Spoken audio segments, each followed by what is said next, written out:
அம்பு, சொல்லுங்க. இன்னைக்கு என்ன சமையல்? இன்னைக்கு சமையல் நான் எப்பயும் போல தாங்க. நம்ம வீட்டில் சுவையான சமையல் தாங்க. அவசர அவசரம் சமையல் பண்ணிட்டு இருக்கேன். அங்கே பக்கத்தில் ஒரு பொண்ணு இருக்குது. அந்த பொண்ணுக்கு வந்து இன்னைக்கு வளகாப்பு.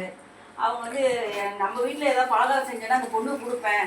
அம்மா அம்மா எனக்கு ஏதாவது செஞ்சு கொடுக்குமோன்னு அந்த பொண்ணு கேட்டுச்சு. அதனால் அந்த பொண்ணுக்காக பலகாரம் செஞ்சிடும் அப்படின்றதுக்காக அவசர அவசரமாக சமையல் பண்ணிட்டு இருக்கேன்ப்பா. இதை முடிச்சுட்டு அவங்களுக்கு பலகாரம் செஞ்சு கொடுத்துட்டு 1 to 2 கிலோ வெத்தலை தீபம் விளக்கு போடணும். அதனால் கொஞ்சம் சீக்கிரம் செஞ்சுட்டு இருக்கிறேன். மத்தியானம் என்ன சமையலுங்கிறத நீங்கள் கண்டுபிடிச்சி தான் சொல்லுங்கள். மத்தியானம் லஞ்ச் வீடியோவில் உங்களை சந்திக்கிறேன். இந்த வேலையை முடிச்சுட்டு அடுத்து இப்போ பலகாரம் போட போகணும்ப்பா. டைம் ஆகி போச்சு. அதனால கொஞ்சம் சீக்கிரம். நிறைய பேர் நம்ம என்ன ஊர்னு கேட்டிருக்காங்க. நிறைய கேட்குறாங்க. நிறைய பேர் என்ன ஊர்னு கேட்குறீங்க. நாங்கள் வந்து இங்கே சேலம் தாதகாப்பட்டி கேட்டில் இருக்கிறோம்ப்பா. அதே மாதிரி சுண்டலில் அந்த இந்த அவுளு அதில் வந்து பருப்பு போட்டிங்களான்னு கேட்குறாங்க. அப்படியா? சுண்டலில் வந்து பருப்பு போடலப்பா. அவுள் சுண்டலில் நாங்கள் வந்து காலையில் அவுளை வந்து தண்ணி வச்சு நல்லா அலசிட்டு புழிஞ்சி அதை தாளித்து இந்த சுண்டலை எடுத்து அதில் போட்டு நல்லா வணக்கி தாளிச்சுட்டு கொத்தமல்லி தலையை போட்டு இறக்கி வச்சுருவோம். அது சைடிஷ் வந்து மோர் கலக்கி வச்சு குடிச்சுக்குவோம்ப்பா.